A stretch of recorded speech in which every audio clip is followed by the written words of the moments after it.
Hi everybody, welcome back to my channel. I'm Bella Stone. Today we will be looking at a modern take of the world's all-time favorite gaming system. Of course, I'm talking about Analogue's Super NT console, which is essentially a revamped Super Nintendo, which can now be used with 2021's technology. And this is not just some fancy emulator. In fact, there's no emulation going on whatsoever. In this video, we are going to be going over all the features that make the Super NT so intriguing, including the hardware inside the box, the different compatibilities, and what we believe are the essential accessories you will need. And finally, sharing our final thoughts on the console.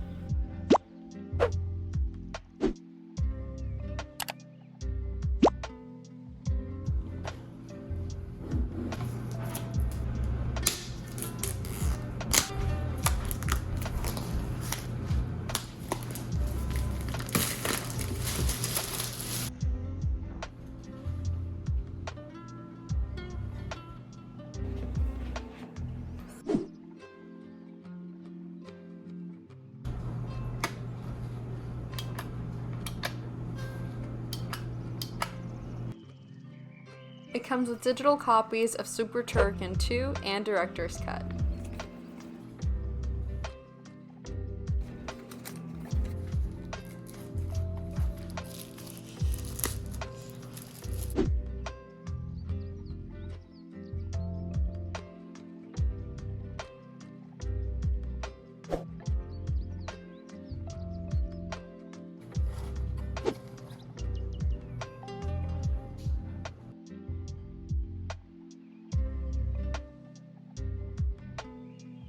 Now let's talk about the physical features and the hardware of the console. It has original style SNES and SFC controller ports, which you can see right here. It also has an SD card slot, which is mainly used for the system updates. I'll walk you through the system update process. First, you go to their firmware update page that I have linked down below in the description. Then you follow the instructions. First, you download their latest update. For right now, that's the 5.0 bin file. Put this file onto the SD card. The SD card should have nothing else besides this bin file inside. Then, you just power off your Super NT, plug in the SD card, power it back on. The light in the front will rapidly blink while it's updating, and this will take 3 to 4 minutes. And when it's done, the system will auto reboot and the LED will turn back to its original white color. I would recommend a 16 or 32 gigabyte SD card because it will be easier for you to format the FAT32 storage. Also, if you're considering using this card for a flash card or for the jailbreak, you wouldn't need something bigger than 32 gigabytes to play almost every game. It also has a weighted textured base to keep the console from moving around. There is also the power and reset button right here. They're very clicky. I'll try to do it against the mic.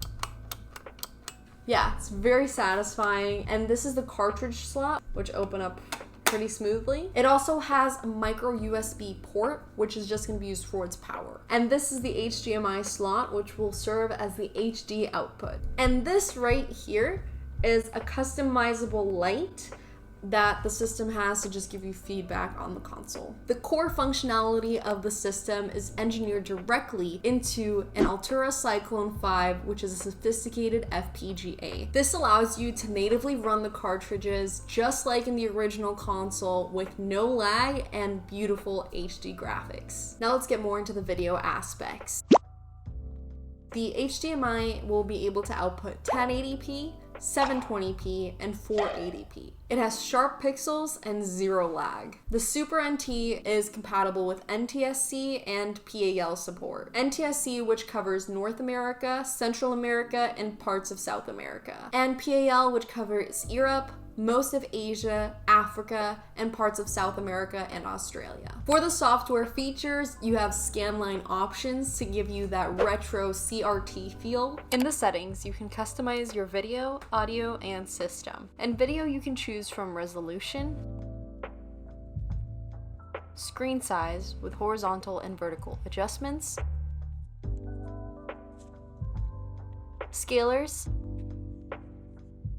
scan lines from normal, hybrid, gamma boost, and depth adjustments, and advanced mode, where you can stretch the width and the height.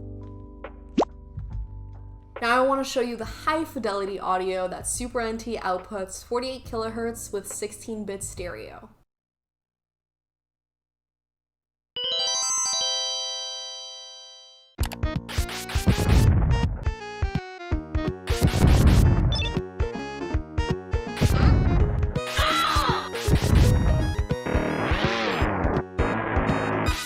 And these are your options for the audio settings.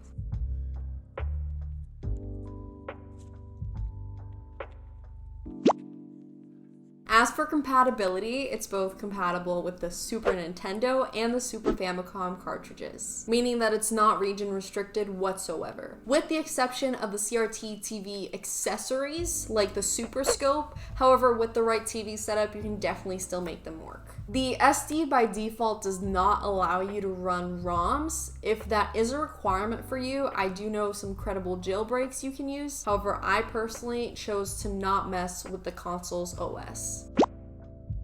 Now let's talk about the cosmetics of the system. The one we have here today is the SF or Super Famicom version. Analogue has released a few different color themes for the Super NT, including the transparent, classic, SF or Super Famicom, black, and their collaboration with Ghostly, which was my favorite. Now let's get into the accessories. Considering that this console is primarily made to work with equipment from the 90s, you definitely want a cartridge cleaner, because it will help you keep the electric pins free of dirt and grime, while at the same time preserving your Super NT's hardware. You'll need an alcohol cleaning solution, a cartridge cleaner, and your cartridges. In this video, we use the original SNES cartridge cleaner, but seeing as how it's no longer being manufactured, we recommend the 1UP card and solution bundle, which you can easily and cheaply find on Amazon or other online retailers. I'll add a link down below.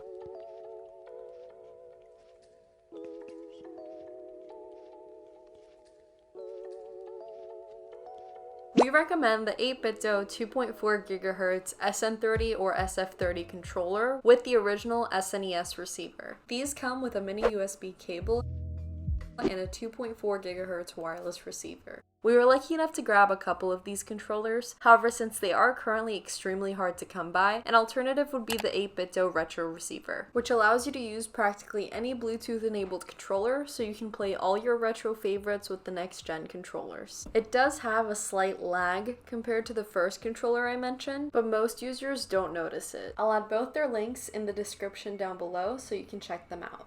We recommend using some dust covers. When dealing with retro equipment, it's essential to protect the game cartridges to preserve both the game itself and the console you're going to plug it into. We also recommend the Super Game Boy 2 for more functionality. This adapter allows you to play all of the original Game Boy cartridges directly off of the Super NT. We definitely recommend the Super Game Boy 2 over the original Super Game Boy, as the original lacks a multiplayer cable port and it plays games at a speed 2.4% faster than their intended speed. Although the Game Boy 2 was only released in Japan, it works with games from all regions.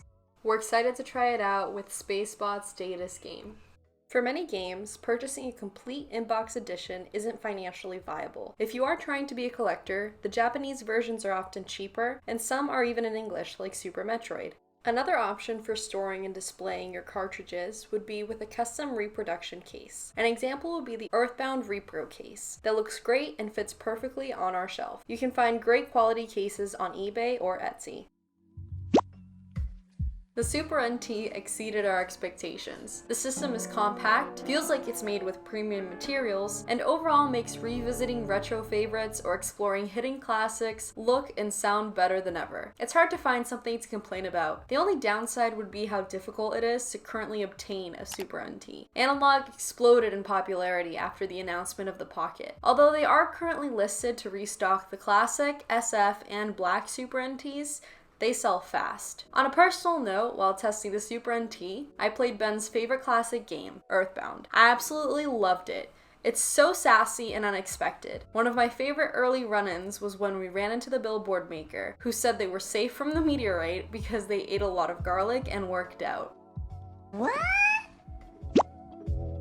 Now it is the animal of the daytime, which I'm really excited about to talk about the Man-O-War, Phasalia phasalis. Some quick facts about it. They are not jellyfish. They are a species of siphonophore. It is a colony of genetically identical individuals called zooids or clones, each one having specific functions such as floating, capturing prey, feeding, and reproduction. The man-o-war got its name after an old, similar-shaped wooden warship. The man-o-war is recognized by its balloon-like float, which may be blue, violet, or pink. They rise up to 6 inches above the waterline, and below their float, they have long strands of tentacles and polyps that grow to an average of 30 feet and may extend up to 100 feet. Their tentacles contain stinging nematocysts, which are microscopic capsules loaded with coiled, barbed tubes that deliver venom capable of paralyzing and killing small fish and crustaceans. Its sting is rarely deadly to people,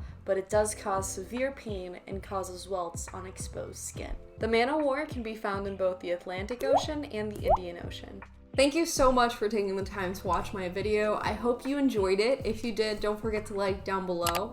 And let me know in the comments section if you have the Super NT, what games you used to like in the Super Nintendo, Super Famicom cartridges. And don't forget to subscribe if you want to see more videos. I'll see you next time. Bye.